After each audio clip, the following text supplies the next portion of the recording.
지금 현재 자동차에 가면 거기가 위치가 어디냐면 양정교회랑 그다음에 현대 자동차 문화회관 그 사이에 이제 연포 산자락에 있거든요. 그래서 거기 옆에 이제 자동차 그 기숙사를 신축하고 있어요, 지금. 신축한 지 지금 3년째 되는데 2년, 3년 됐나? 그런데 그럴 때 이제 저희의 입장에서는 어차피 여기 신축하는 상황이면 여기도 짜투리 땅이니까 여기에 건물 한 개라도 조그만 거 지어주면 우리가 학교를 이제 다시 활성화시킬 수 있는데 이렇게 요청을 가려고 했는데 문제는 또 그래?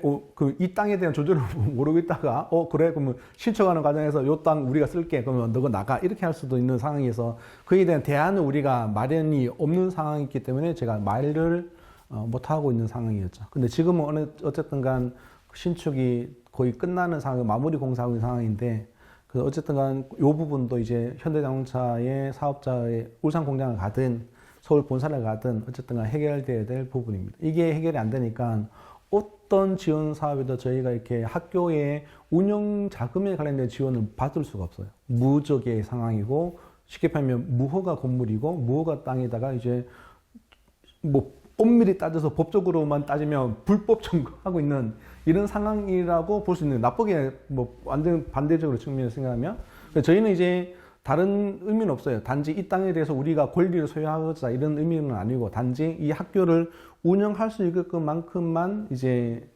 뭐 허가라든지 그런 증명서라든지 이런 걸만 해달라라는 게 일단은 저희의 상황인 거죠. 이 땅에 대한 관심 전혀 없습니다. 저희는. 그러니까 그 땅은 몇 평이에요?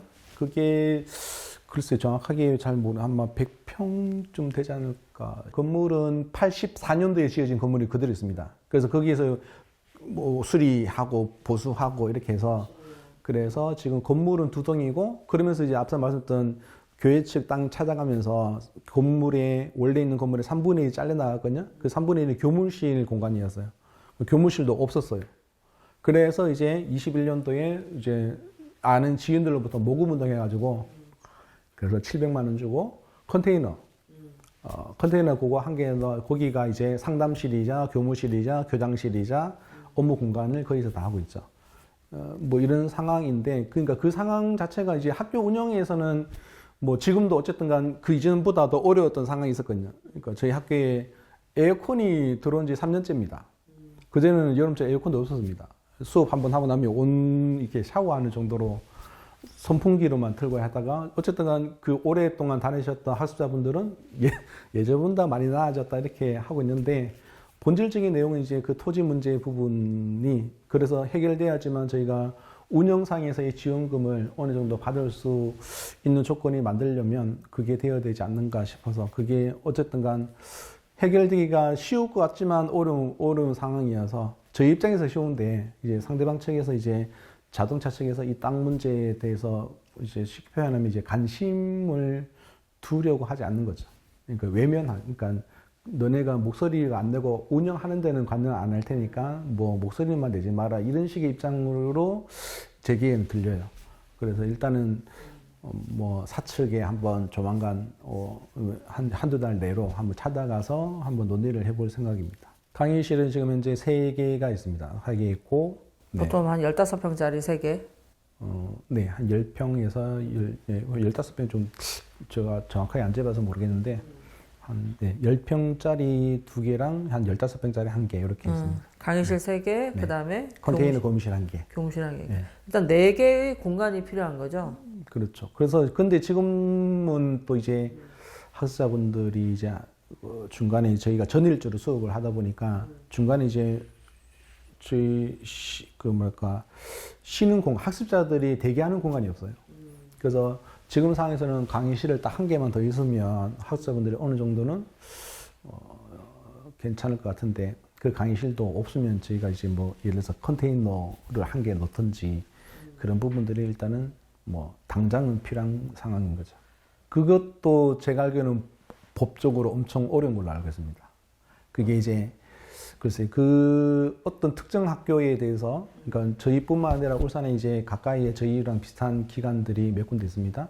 그러니까 그 교장 선생님들하고도 지금 교류를 많이 하고 있는데 만약에 특정 학교에 그런 부분들을 지원해 줬다 했을 때 그럼 이제 그 형평성의 문제가 아마 생기는 걸로 알고 있어요. 그래서 일반 자격을 조건을 주어진다 하더라도 기존에 있는 학교들이 이제 글쎄 그 깊게는 안 들어갔지만 그 폐교가 되는 학교가 많은데 그 부지를 이용할 수 있는 그 허락 조건은 교육청 관할에 있는데 그 교육청에서는 글쎄요 그 이쪽 분야에 대해서 평생교육 분야에 이제 많이 관여를 안 하려는 걸로 알고 있습니다. 현재 교육청에서. 네. 그래서 저희도 이제 현재 있지만 교육청하고 아무런 교류라는 게 전혀 없습니다.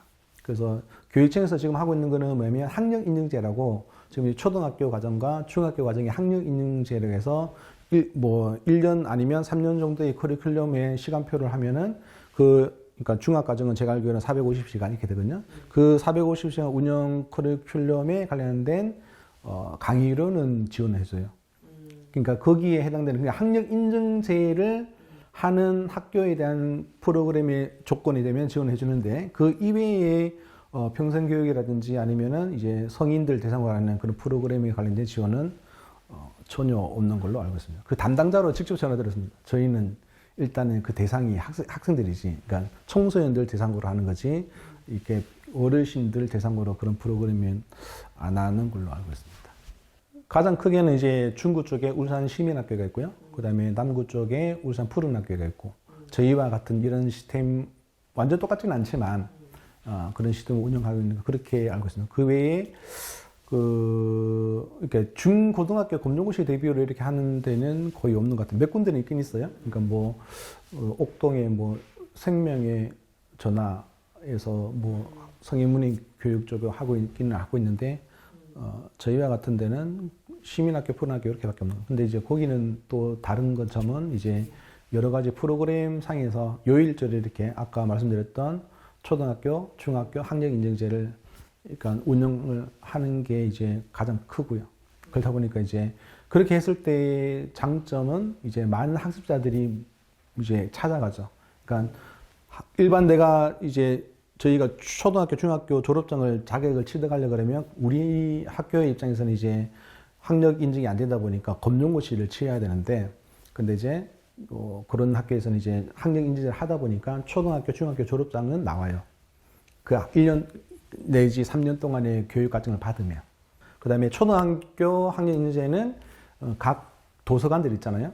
교육청 직할의 도서관들이 초등학교 학력 인증제를 하고 있고, 그 다음에 푸른학교, 시민학교도 학력인증을 하고 있고, 그렇죠. 거기에는 이제 그렇다 보니까 많은 학습자 수는 저희보다 몇 배나 많죠. 그 다음에 시스템적으로도 저희 학교처럼 이렇게 한번 이렇게 완전 사라질 뻔 하다가 일어선 케이스가 아니고 기존에 저희 학교보다는 역사는 짧지만 꾸준하게 쭉 올라온 케이스다 보니까 저희 학교는 어느 정도 체계화되어 있고, 뭐 저도 뭐 이렇게 뭐 모르는 거 많이 여쭤보기도 하고, 그런 상황이죠.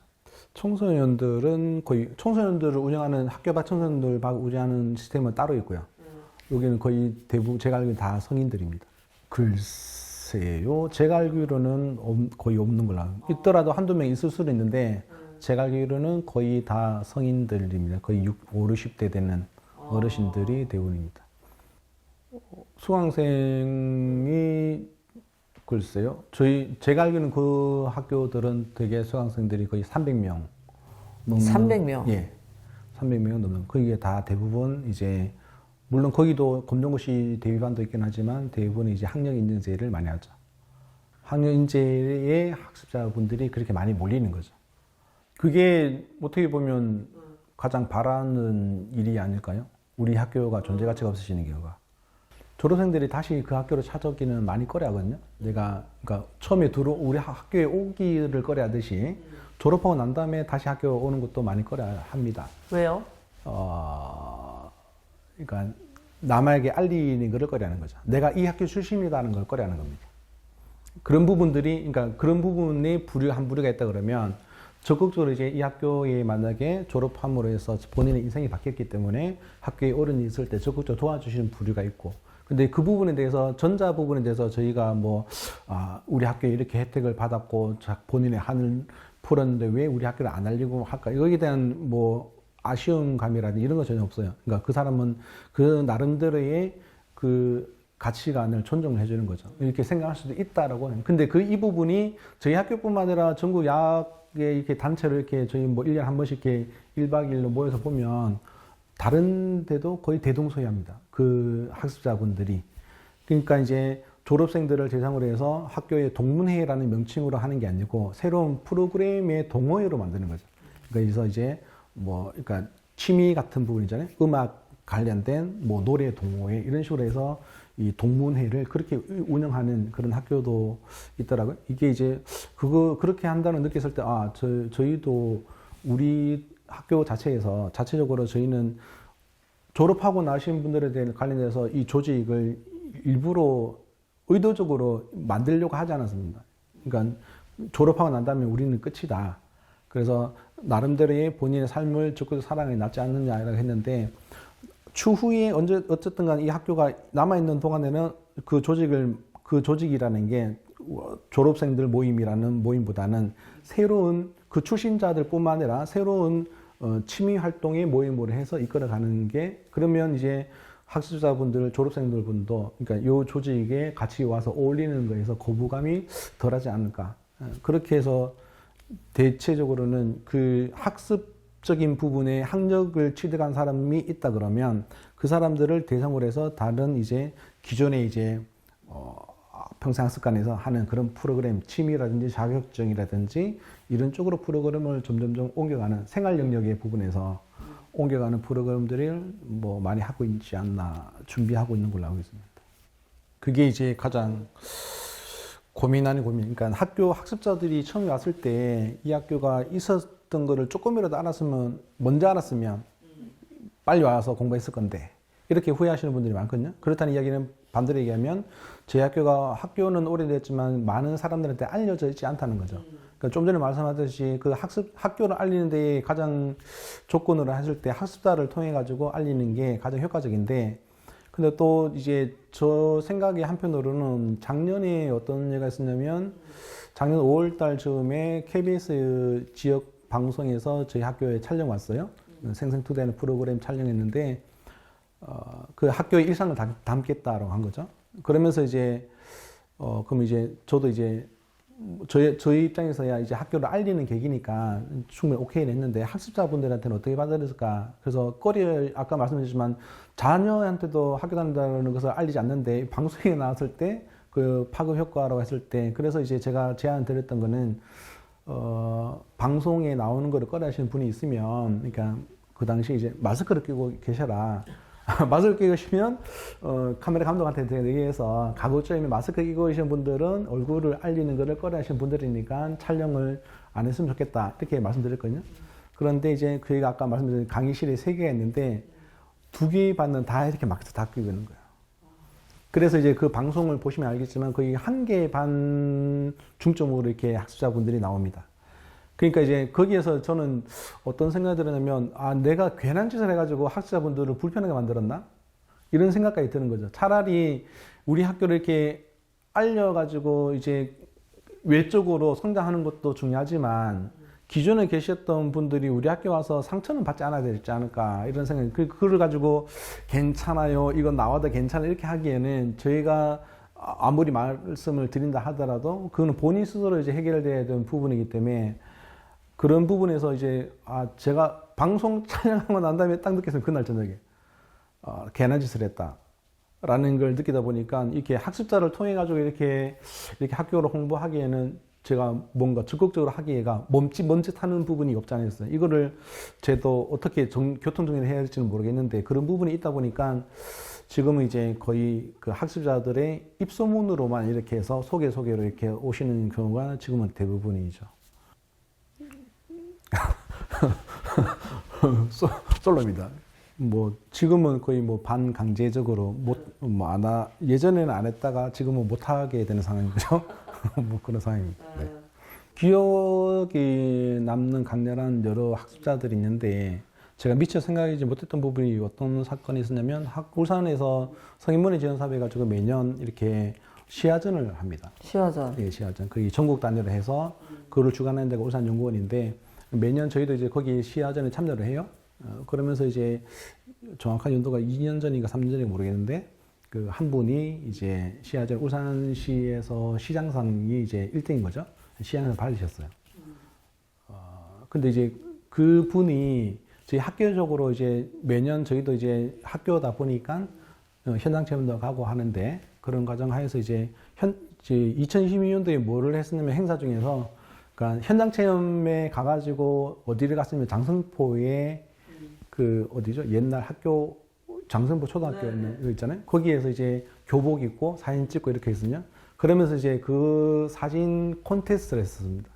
그래서 이제 그분이 이제 뭐 어쨌든 교내에서 1등을 하셔가지고 이제 제가 조그마한 상이랑 꽃다발이랑 주고 이렇게 했었는데 그러고 난 다음에 그 행사가 다 끝나고 저는 이제 마무리 뒷정리한다고 학교에는 아무도 안 남아 있었고 마무리 뒷정리하고 이제 뭐 이렇게 하고 있었는데 그분이 나가시면서 뭐라고 했냐면 그 꽃다발 들고 나가면서 그러니까 오늘이 인생에서 가장 큰 감격적인 날이래요.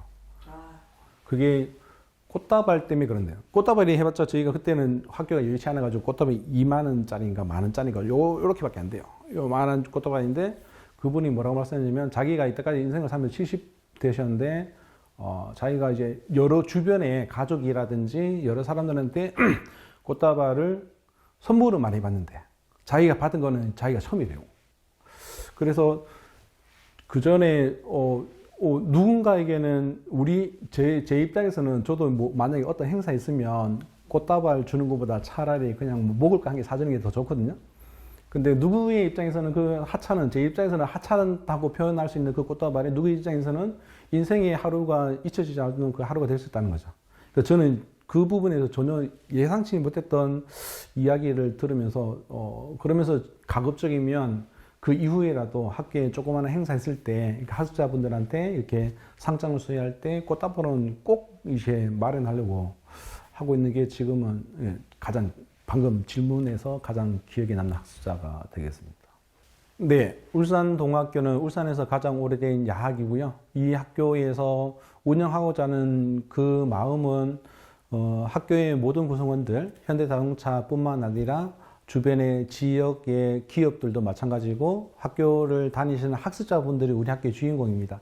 그분들을 위해서 학교가 운영되는 거고 많은 재능 기부하는 선생님들도 함께 참여하고 계시지만 학교가 안정적으로 운영하기 위해서는 여러 지역 사회에 많은 이들이 우리 학교에 대한 관심을 좀 많이 가져주셨으면 좋겠습니다. 그래서 정기 후원자들도 이제 많이 모집을 하고 있는 상황인데 가급적 이제 후원도 해주시면 좋겠습니다.